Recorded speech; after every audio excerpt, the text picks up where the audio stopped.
मेरे अब्बू की खुशी जो है ना नाकाबिले बयान थी। उन्होंने मेरे स्टार्स को यहाँ से चूमा, यूनिफॉर्म जो था वो लेमिनेशन करवा के समझे कि उन्होंने हैंग कर लिया। मिली है एलीट फोर्स शेखुपुरा की इंचार्ज नाजिया फलक से। सब इंस्पेक्टर नाजिया शादीशुदा जिंदगी के साथ साथ पुलिस फोर्स में अपनी जिम्मेदारियां कैसे सर अंजाम दे रही हैं, आपको दिखाते हैं इस वीडियो में। उर्दू पॉइंट की वीडियोस देखने के लिए हमारा चैनल सब्सक्राइब कीजिए और बेल के आइकन पर क्लिक कीजिए ताकि आप हमारी तमाम आने वाली वीडियो से बाखबर रह सकें।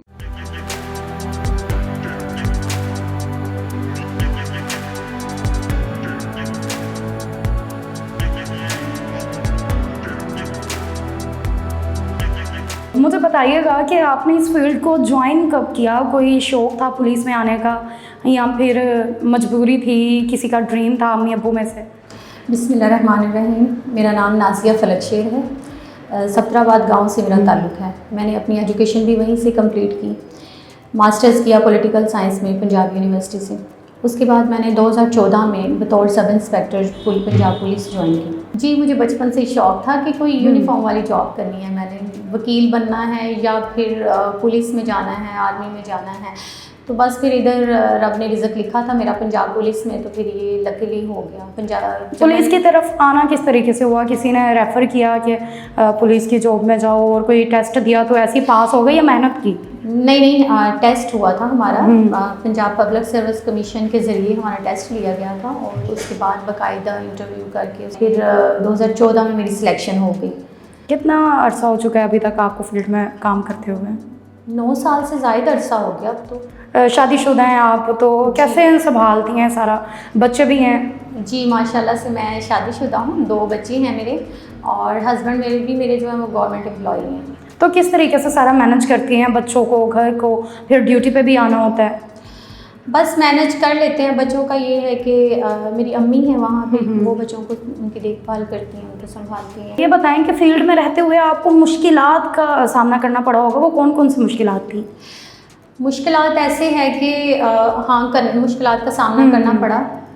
रिश्तेदारों की ख़ास तौर पे सबसे पहले तो हमने उनकी तनकीद जो थी उनको बर्दाश्त किया कि पुलिस में चली गई है। किसी को लगता था कि शायद कोई कांस्टेबल चली गई है या जॉब छोटी है, ये नहीं करनी, वो नहीं करनी, इस तरह से था। फिर आहिस्ता आहिस्ता उन्होंने रियलाइज़ किया कि नहीं, इसको 2 स्टार कंधों पे लगे हुए हैं और थानेदार है ये, तो फिर अप्रिशिएट करने लग गए आहिस्ता आहिस्ता। और बाहर लोगों में, पब्लिक में भी थोड़ा बहुत था, लेकिन नहीं, ज़्यादातर लोगों ने सपोर्ट किया। अब अच्छा, लड़कियों को ना एक शौक़ होता है मुकाबले का, मीन्स कि हम आगे निकले। लड़के हैं वो जिस पोस्ट पे खुश होते हैं। लड़कियाँ होती हैं कि 2 स्टार हैं तो 3 हों, 3 हैं तो 4 हों, हम आगे बढ़ती जाएं। तो ये स्टार्स के लिए कितनी स्ट्रगल की आपने? प्रमोशन का शौक़ तो सबको ही होता है, ज़ाहिर है। तो हाँ, कंपटीशंस में तो हैं हम सब एक दूसरे के, ज़ाहिर है। अब हर बंदा चाहता है कि उसकी प्रमोशन हो। प्रमोशन के लिए फ़र्दर ये है कि एग्ज़ाम हमारा आ रहा है, हम इंशाल्लाह उसकी तैयारी कर रहे हैं, तो उसको अचीव करेंगे, पास करेंगे इंशाल्लाह। अभी आपके अंडर कितने जो लोग हैं वो काम कर रहे हैं? मेरे अंडर इस वक्त 207 लोग हैं। 207 जवान हैं, एलीट क्वालिफाइड हैं वो सारे। और हमारे पास 12 गाड़ियाँ हैं। पूरे ज़िले की जो एलीट की डिप्लॉयमेंट है वो यहाँ से ही होती है। एलीट फोर्स जो है वो अपनी ड्यूटीज़ किस तरीके से सर अंजाम देती है? क्या काम होता है? जितनी भी हसास किस्म की ड्यूटीज़ होती हैं, VIP ड्यूटीज़ होती हैं, VVIP ड्यूटीज़ हैं, या कोई एस्कॉर्ट ड्यूटी है, प्रोटोकॉल है, एलीट पुलिस सबसे आगे फ्रंट पे जाके लीड करती है पंजाब पुलिस के साथ मिलकर। अभी तक आप जो है आपकी एलीट फोर्स के किन जगहों पे वर्किंग कर रही है अभी रिसेंटली? एलीट फोर्स इस वक्त पूरे ज़िले में काम कर रही है। एलीट फोर्स इस वक्त नारंग मंडी में है, मुरीदके में है, एक सर्कल में हमारी वहाँ पे गाड़ी है। सिटी एरियाज़ में गश्त करती है, शरदपुर करती है, जड़ावाला रोड पे। इतने जवानों को आप अकेले डील कैसे करती हैं? डील करने के लिए ये है कि टीम बनी हुई है हमारी, एक प्रॉपर चेन ऑफ कमांड बनी हुई है, उसके ज़रिए मैनेज हो जाता है सब अच्छे से। तो कभी मुकाबलों वगैरह में भी आप गई हैं, ज्वाइन किया है आपने? नहीं, हम बिला तफरीक जाते हैं। मैं भी जाती हूँ, मेरे साथ जो और लेडीज़ काम कर रही हैं वो भी जाती हैं, हम बिला तफरीक जाते हैं। अच्छा, डर नहीं लगता कभी कि मुकाबले में जा रहे हैं, इधर से फायरिंग उधर से फायरिंग, कुछ हो ना जाए? ये चीज़ें, सारे ख्याल तो आते होंगे दिल में? नहीं, डर तो होता है। हिफाजत करने वाली तो बेशक अल्लाह की ज़ात है, बेशक, कोई शक नहीं। लेकिन ये एक SOP बनी हुई है एलीट के लिए कि हमने जैकेट हेलमेट का इस्तेमाल मस्ट करना है और डबल वेपन अपने साथ रखना है। उसके साथ एक वेपन के साथ साथ हमारे साथ एक होता है खंजर, आप उसको भी अपने साथ कैरी कर सकते हैं। IG साहब इसके ऊपर काफ़ी सख्ती से काम कर रहे हैं और हमारे एडिशनल IG साहब जो हैं, एडिशनल IG साहब एलीट वकार अहमद साहब, वो भी खासे कॉन्शियस हैं इस बारे में। वो खुद चेक करते हैं कि पुलिस का जो जवान है, हर जवान उसने जो है प्रॉपर SOP को फॉलो किया हो। आप लेडीज़ को भी वैसी ट्रेनिंग दी जाती है जैसे कि आपके जवानों को दी जाती है? बिल्कुल, ट्रेनिंग भी बिला तफरीक है, ड्यूटीज़ भी बिला तफरीक हैं। इसमें किसी किस्म का ये लिहाज नहीं किया जाता कि आप आदमी हैं या आप औरत हैं। जो लोग होते हैं वो एक माइंडसेट लेके चलते हैं, जो औरत है वो मर्द के शाना बशाना नहीं चल सकती, औरत जो है वो मर्दों वाले काम नहीं कर सकती, मर्द ज़्यादा अच्छा कर सकता है। इस हवाले से आप क्या कहना चाहेंगे? नहीं, ऐसा नहीं है। मुझे लगता है कि औरत मर्दों से ज़्यादा मेहनती है, ज़्यादा काबिल है और बहुत सारे काम वो मर्दों से ज़्यादा अच्छे तरीके से कर सकती है। जैसे कि औरत जो है वो एक माँ है, बीवी है, और अब उसके अलावा मुझे देख लें, अब मैं एक पुलिस ऑफिसर हूँ, मेरे 2 बच्चे हैं, मैं घर भी देख रही हूँ, मैं जॉब भी देख रही हूँ। नो डाउट सपोर्ट होती है, आप किसी के सपोर्ट के बगैर आगे नहीं बढ़ सकते। बिल्कुल सपोर्ट है मेरे साथ, मेरे हस्बैंड की, मेरे माँ बाप की, इस वजह से ये मुमकिन हुआ है आज, अल्लाह का शुक्र है। फैमिली जो है वो आपकी क्या कहती है कि बड़ा अच्छा काम है, सपोर्ट करती है, रिलेटिव्स अप्रिशिएट करते हैं? हाँ बिल्कुल, फैमिली वाले शुक्र अल्लाह का वो सपोर्ट करते हैं और इसी वजह से मैं कर पा रही हूँ, शुक्र अल्लाह का। जब फर्स्ट टाइम आप सेलेक्ट हुई हैं और आप यूनिफॉर्म आपने पहनी है, तो सबसे पहले अपनी यूनिफॉर्म पहनने के बाद किसके पास गई थी? मैं सबसे पहले अपने अब्बू के पास गई थी। और क्या रिएक्शन था अब्बू का? मेरे अब्बू की खुशी जो है ना वो नाकाबिले बयान थी। वो इतने खुश थे कि उन्होंने मेरे स्टार्स को यहाँ से चूमा और इसके बाद उन्होंने यूनिफॉर्म जो था वो लेमिनेशन करवा के, समझे कि उन्होंने हैंग कर ली अपने सामने कि मैं जब उठूं और मुझे ये नज़र आए सबसे पहले लटका हुआ यूनिफॉर्म मेरा। जब रिजल्ट आया था ना तो मेरी आंखों में सचमुच आंसू आ गए। यकीन नहीं आ रहा था कि नहीं आ मैं रहा सेलेक्ट हो गई हूँ? नहीं आ रहा था। इतनी खुशी थी कि मैंने पहली दफ़ा फील किया कि कोई खुशी में भी आंखों से आंसू आते हैं ना। अभी ये बात सिर्फ सुनने की हद तक मैंने महसूस। और जब वो वालिद साहब की खुशी आपने देखी थी तब क्या हुआ था? नाकाबिले बयान था वो भी सब कुछ, लेकिन ये था कि उनकी खुशी को देख के मुझे मोटिवेशन मिली कि अगर वो इस लेवल पे आने के बाद इतना खुश हैं तो मुझे कुछ और भी आगे करना है, बड़ा करना है, ताकि उनकी खुशी जो है वो बरकरार रहे और मैं नाम रोशन कर सकूं अपने अब्बा का, अपने महकमे का। और अम्मी के क्या रिएक्शन थे?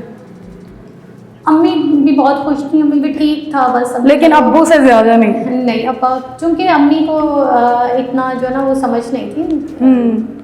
अब्बू ने चूँकि देखा हुआ था थाने कचहरी को, उसकी जो पावर्स हैं ना, एक SHO की या एक आप सब इंस्पेक्टर की कह लें, वो जानते थे इस बारे में, तो इसलिए वो बहुत ज़्यादा खुश थे। पहली सैलरी जब आपकी आई है उसके लिए घर वालों के लिए क्या लिया? मैंने सबको जब मेरी पहली सैलरी आई तो मैंने सबके लिए गिफ्ट लिए, जिसको जो चीज़ की मुझे लग रहा था कि ज़रूरत है वो लेके दी उनको सबको। बहन भाइयों का क्या रिएक्शन था? वो तो मोटिवेट हुए होंगे आपसे कि अब हम भी पुलिस में जाएंगे?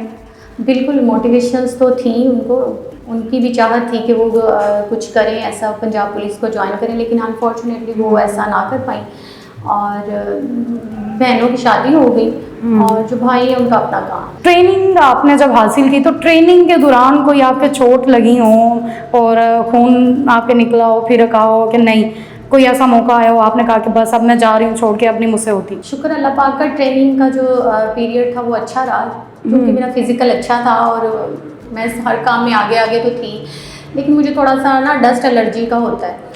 तो जब हम वहाँ पे ट्रेनिंग कर रहे थे बेदिया सेंटर में, तो हमें मिट्टी के अंदर भी रोलिंग करवाई जाती है, तो मेरा काफ़ी मसला बन गया था, उसमें चेस्ट इन्फेक्शन हो गया था। लेकिन वहाँ पे बिल्कुल भी कोई रिलैक्सेशन नहीं है, कोई आपको स्पेयर नहीं करता, आप जितने मर्जी बीमार हों, उन्होंने काम करवाना है हमसे।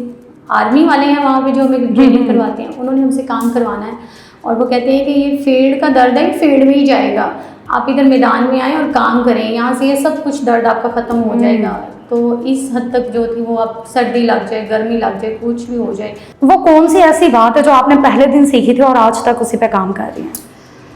जब ये यूनिफॉर्म पहना था ना तो हमें सबसे पहला सबक ये सिखाया गया था कि अब ये वर्दी पहन ली है तो अब आपका जीना मरना जो है इस मुआशरे की फलाह के लिए है। आपने जो भी काम करना है इस मुआशरे के लिए करना है, लोगों के लिए करना है। और आज तक मैं उसी बात पे कायम हूँ। चलिए हम आपको दिखाते हैं कि एलीट जो है, एलीट फोर्स किस तरह से अपना काम करती है।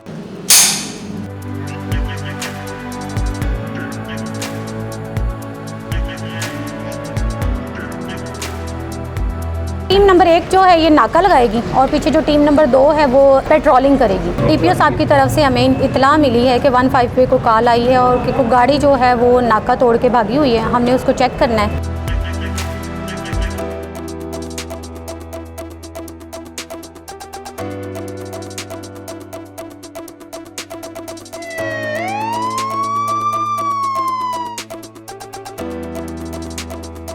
प्लीज मुझे बताइएगा आप यहाँ पर क्या करने वाली हैं? ये हम यहाँ पे नाका लगाने लगे हैं। वो जो गाड़ी के एक के बारे जी में बिल्कुल है कि वो नाका तोड़ के निकली हुई है। अब यहाँ पे हम नाका लगाएंगे और रोकेंगे आने जाने वाले ट्रैफिक को, चेक करेंगे सर। ठीक है। तो टीम नंबर 1 नाका लगाए और टीम नंबर 2 और 3 जो है वो सर्च करें। ये गाड़ी एक रोकी है, अब इस गाड़ी की जो है सर्च करेंगे, इसको चेक करेंगे आया इसके अंदर कुछ ऐसा मशकूक मवाद तो नहीं है जिसके बारे में हमें इंफॉर्मेशन मिली है।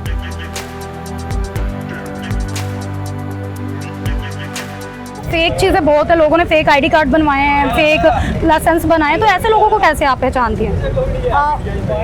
उनके आईडी कार्ड वगैरह जो है ना, उनके डॉक्यूमेंट्स हैं, उनको चेक करने के लिए ना हमें आईजी साहब की तरफ से एक एप्लीकेशन मिली हुई है। उसमें जब हम उनका आईडी कार्ड डालते हैं तो पता चल जाता है। अब मैं आपको दिखाती हूँ कि जो पेट्रोलिंग है, एक गाड़ी हमारी सिटी एरिया में पेट्रोलिंग कर रही है, तो आपको दिखाते हैं कि वो किस तरह से पेट्रोलिंग जो है वो कितनी ज़रूरी है करना? मतलब कि गाड़ी ऑल टाइम हम देख रहे हैं घूम रही है, वो क्या क्या चीज़ें चेक करते हैं, किन किन चीज़ों पर नज़र रखी हुई होती है? पेट्रोलिंग बहुत ज़रूरी है। ऐसा है कि अगर गाड़ी कोई पुलिस की गाड़ी पेट्रोलिंग कर रही है ना, तो जो मशकूक शख्स है या जिसके माइंड में कोई इरादा है ना, वो उसको देख के तर्क कर देता है। ओके। और रास्ता बदल लेता है अपना। तो और इसकी टाइमिंग होती है कोई पेट्रोलिंग? पेट्रोलिंग जी रात को जो है वो मस्ट की जाती है। रात को क्यों? क्योंकि अमूमन जो इस किस्म के हैं हालात, चोरी बिल्कुल या कोई वारदात वगैरह, वो रात को ज़्यादा होती हैं, तो इसलिए फिर रात के वक्त। तो आप एक खातून होने के साथ साथ रात को जब पेट्रोलिंग के लिए निकलती हैं तो खौफ आया है कभी, या कोई ऐसा वाकया हुआ हो जिसके बाद आपको थोड़ा सा डर बैठा हो दिल नहीं, में? ऐसा बिल्कुल नहीं है। ये यूनिफॉर्म पहन लिया है तो फिर कोई डर नहीं, कोई खौफ नहीं। चलें फिर नाज़रीन, अब आपको दिखाते हैं कि कैसे ये जो पेट्रोलिंग करते हैं किस तरीके से मिस जो है निकलेंगी, जाएंगी, पूरे इलाके की जो है वो गश्त करेंगी।